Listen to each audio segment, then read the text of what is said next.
Assalamualaikum warahmatullahi wabarakatuh. Perkenalkan, nama saya Lisendra Wuning Ambarwati, mahasiswa semester 1, program studi Teknologi Benih 2. Pada kesempatan kali ini, saya akan menjelaskan permasalahan dan implementasi sistem pembenihan yang ada di Indonesia. Dalam pembahasan yang akan kita bahas kali ini, saya ambil dari internet, bersumber dari Sujindro, Balai Penelitian Tanaman Tembakau dan Serat, Jalan Raya Karangploso, kilometer 4, Malang. Aspek pengolahan benih. Pelaksanaan pengolahan benih ditentukan oleh target yang ingin dicapai. Apabila menghendaki proses dengan efisiensi tinggi, maka usaha peningkatan mutu dalam proses pengolahan dapat dilakukan dengan berbagai teknologi modern yang meliputi pembijian, pembersihan, pengeringan, pemilahan, dan pengemasan. Pembijian dapat dilakukan dengan menggunakan alat yang disebut tracer, yang biasanya dilengkapi dengan menggembus.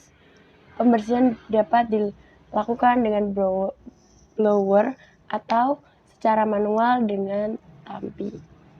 Pemilahan dapat dilakukan dengan alat set gravity separator atau dapat disortasi secara manual. Selanjutnya, pengeringan dapat dilakukan dengan menjemur langsung di bawah sinar matahari selama beberapa hari atau dapat menggunakan mesin pengering.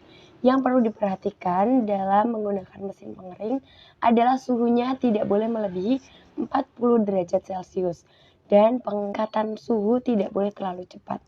Cara-cara dapat menggunakan peralatan tersebut memang memerlukan investasi yang cukup mahal, tetapi efisien dalam pemanfaatan tenaga dan waktu. Namun perlu diketahui bahwa tidak semua spesies tanaman dapat dijemur langsung di bawah sinar matahari, karena bila kontak langsung dengan sinar matahari dapat menurunkan atau dapat merusak benih. Itu saja. Implementasi dan permasalahannya. Sistem pembenihan di Indonesia belum sepenuhnya mengacu pada sistem yang standar. Mungkin hanya beberapa komoditas saja yang sudah memiliki standar. Memang disadari bahwa banyak sekali macam komoditas pertanian atau perkebunan yang masing-masing komoditas memiliki ciri dan syarat yang spesifik, sehingga memang tidak mudah untuk membuat standar pembenihan secara umum. Beberapa implementasi yang perlu mendapat perhatian. Yang pertama, kurangnya sosialisasi tentang tata cara permohonan izin, pemasukan dan pengeluaran benih, bibit, mikroba dari dan ke luar negeri untuk penelitian. Yang kedua, kurangnya sosialisasi PP nomor 44 tahun 1995 tentang pembenihan tanaman kepada petugas lapang, penangkar benih, kelompok tani, dan petani.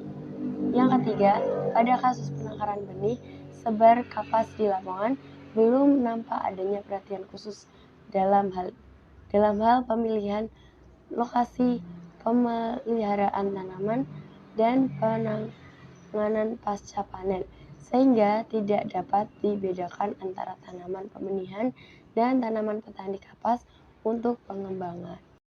Saran dan kebijakan, mengingat pembenihan dalam pertanian atau perkebunan merupakan hal yang sangat penting, maka diharapkan kebijakan pemerintah untuk lebih fokus dalam memperhatikan masalah benih untuk perkembangan komoditas. Yang dimaksud lebih fokus adalah perintah menciptakan sistem kelembagaan pembenihan yang dapat digunakan sebagai pegangan dalam setiap langkah untuk mengadakan pengembangan atau perluasan dalam komoditas. Disadari sepenuhnya bahwa sangat sulit untuk membuat suatu konsep kelembagaan yang dapat berlaku umum karena banyaknya komoditas yang berbeda-beda spesifikasinya. Namun, paling tidak kerangka logisnya dapat mengakomodir semua komoditas.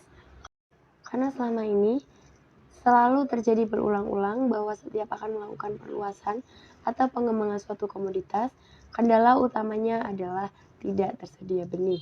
Di samping itu, kebijakan subsidi harga benih rasanya tidak populer dan tidak menguntungkan petani, tetapi lebih menguntungkan pengusaha benih.